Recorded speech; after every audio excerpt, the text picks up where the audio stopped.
بسم الله الرحمن الرحيم. الحمد لله رب العالمين، وأفضل الصلاة وأتم التسليم على المبعوث رحمة للعالمين نبينا ومولانا محمد وعلى آله وصحبه أجمعين، وبعد. أيها المشاهدون الأكارم، متابعو فعاليات جائزة دبي الدولية للقرآن الكريم، مرحبا بكم في هذه الفقرة القرآنية المميزة، وهي عبارة عن استضافة واختبار لواحد من نوابغ الحفاظ.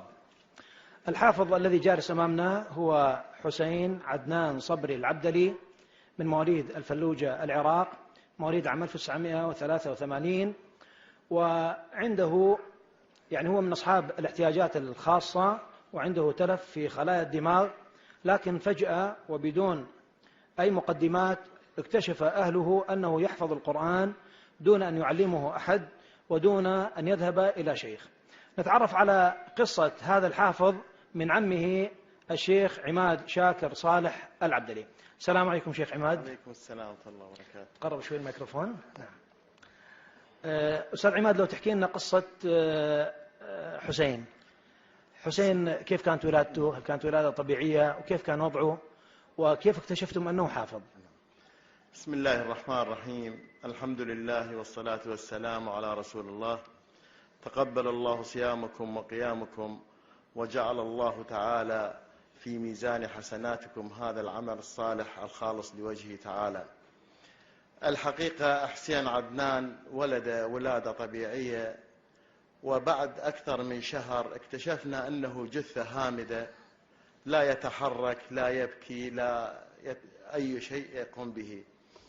راجعنا فيه كثير من الأطباء، وبقينا على هذه الحالة لمدة أكثر من سنة.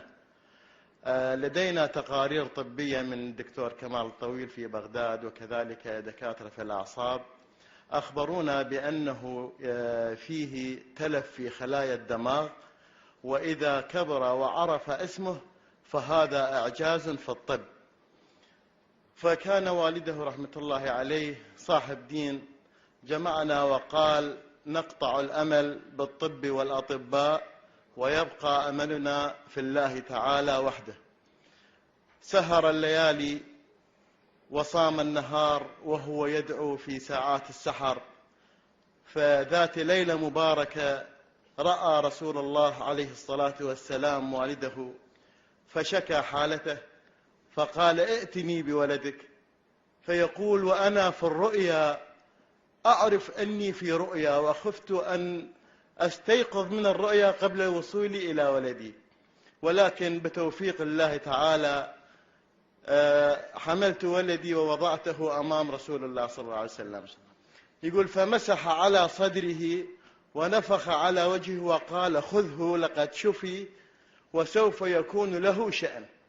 لا نعرف هذا الشأن ما هو وكيف سيكون، ولكن بمرور الأيام بخلال شهرين أو 3 قام يتحرك، ينتبه إلى الصوت. خلال 4 سنوات، 3 سنوات السابقة هو يحمل القرآن على صدره، يقلبه تقليب سريع.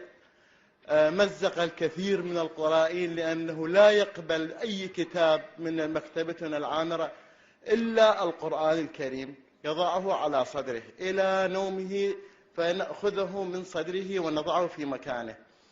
استمر على هذه الحالة. نحن تدخلنا معه، علمناه الحروف، لوناها له باللون الأحمر، أليف والباء ونقرب له حرف مع حرف، هذا يكون كذا. تعلم القراءة والكتابة، ولكن في هذه التقليبات للصفحات الكريمة هو يحفظ. إلى ذات يوم من الأيام في محاضرة استشهد أحد خطباء المساجد بآية، فقال في سورة آل عمران، فرد حسين قال: لا، إنها في سورة البقرة. فسأله والده: من أدراك بهذا؟ قال: أنا حافظ القرآن. ما شاء الله. اكتشفنا أنه تعلم القراءة والكتابة. القرآن حفظه كاملا في عمر 5 سنوات ونصف بالتحديد اكتشفنا، بس حفظ إعجازي وخارق عن العادة وخارق عن العقل. جزاك الله خير على هذه المقدمة. الآن أرجو من الأخ المخرج أن يسلط الكاميرا على صفحة المصحف اللي أمامي، راح أسأله بعض الأسئلة من هذا المصحف الذي أمامي. حسين السلام عليكم. عليكم السلام ورحمة الله. حسين، قوله تعالى ولقد نعلم أنهم يقولون إنما يعلمه بشر، هذه الآية رقم كم؟ 103. 103 من أي سورة؟ من سورة النحل. من سورة النحل. ولقد نعلم أن إذن. طيب انتقل إلى الصفحة المقابلة. شو تجي في السطر الأول من الصفحة المقابلة؟ أي آية تقابلها؟ 111 سورة النحل، اللي هي يوم تأتي كل نفس تجادل عن نفسها. الصفحة اللي بعدها؟ يظلمون. الصفحة التي بعدها. الصفحة اللي بعدها. ثم أن ربك لأمر السوء بجهالة ثم تاب بعد ذلك وأصلحه. آية رقم كم؟ 119. طيب مقابلها؟ سبحان الذي أسرى بعبده ليلا من المسجد الحرام. آية رقم كم؟ 1. طيب أنا بقلب ورقة، ورقتين، 3 على الجهة اليمنى، شو تجينا الآية؟ قل كونوا حجارة أو حديدة. الله أكبر. الآية رقم كم؟ 50 بالإسراء. الإسراء. تقابلها شنو؟ الصفحة المقابلها. وما منعنا أن نرسل الآيات. طيب احسب معي، أنا راح أرجع إلى الوراء. ورقة، ورقتين، 3، 4، 5، 6، 7 على اليمين. شفتوا؟ لا شفتها. طيب بقلب صفحة اللي بعدها على اليمين، شنو الآية اللي تجينا؟ بداية السطر، بداية الصفحة. وقال الذين أشركوا. وقال الذين أشركوا. آية رقم كم؟ 35. أي سورة؟ النحل. آخر الصفحة. يتوكلون. يتوكلون. الأخ المخرج يتوكلون. طيب طيب راح اختار لك موضع آخر لا على التعيين. من قوله تعالى لعلنا نتبع السحرة إن كانوا هم الغالبين. آية رقم كم؟ 40. أي سورة؟ الإسراء. أي سورة؟ سورة الشعراء. الشعراء. أحسنت. طيب آخر الصفحة. فأتبعوهم مشرقين. فأتبعوهم مشرقين. طلع أيوة، أتبعوهم مشرقين. طيب ممتاز.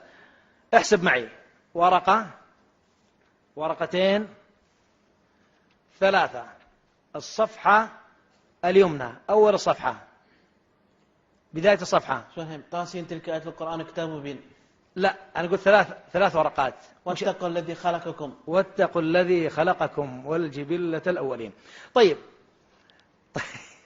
الأخ المخرج، حسين أريدك هذه الصفحة راح أطلع لك صفحة لا على التعيين، وأريدك تقرأ لي الكلمات اللي في رؤوس الآية. ولما بلغ أشده واستوى آتيناه حكما وعلما وكذلك نجزي المحسنين. هاي آية رقم كم؟ 14. أي سورة؟ قصص. الآية اللي بعدها نهاية. مبين. بعدها الرحيم. بعدها المجرمين. بعدها مبين. بعدها المصلحين. بعدها الناصحين. بعدها الظالمين. الله أكبر. انتقل إلى الصفحة اللي مقابلها بالضبط. الصفحة اللي مقابلها آخر الصفحة، شنو تجينا؟ قال ذلك بيني وبينك أيما الأجلين قضيت. ما شاء الله عليك. طيب آية رقم كم؟ 28. القصص. طيب الآن ننتقل إلى نوع آخر من الأسئلة. طيب ورد قول الله عز وجل سائبة. كلمة سائبة كم مرة وردت في القرآن؟ مرة واحدة. في أي سورة؟ في سورة المائدة. آية رقم كم؟ 103. 103. قوله تعالى ما جعل الله من بحيرة ولا سائبة ولا وصيلة ولا حام. طيب كلمة عفريت جاءت في القرآن؟ مرة واحدة. وين؟ قال عفريت من الجن أنا آتيك به قبل أن تقوم من مقامك. آية رقم كم؟ 39. النمل. ما شاء الله عليك، الله أكبر. طيب كلمة مارد في سورة الصافات. وين جاءت كلمة مارد؟ وحفظا من كل شيطان مارد. آية رقم كم؟ آية 7. ما شاء الله عليك، ولا يتردد. ما شاء الله. طيب ووصينا الإنسان كم مرة جاءت في القرآن ووصينا الإنسان؟ 3 ذكرت. 3 مرات. الأولى وصينا الإنسان بوالديه حسنا. أحسنت. وين هذه؟ عنكبوت. عنكبوت. آية رقم كم؟ آية 8. طبعا أنا ما حافظ، أنا مسجلها عندي. نعم. طيب الموضوع الثاني وصى الإنسان بوالديه حملته أمه وهنا على وهن. اللي هي أي سورة؟ سورة لقمان. آية رقم كم؟ آية 14. ممتاز. طيب الموضوع الثالث. وصى الإنسان بوالديه إحسانا. نعم. أي سورة؟ سورة الأحقاف. يا سلام. آية رقم كم؟ آية 15. الله أكبر. طيب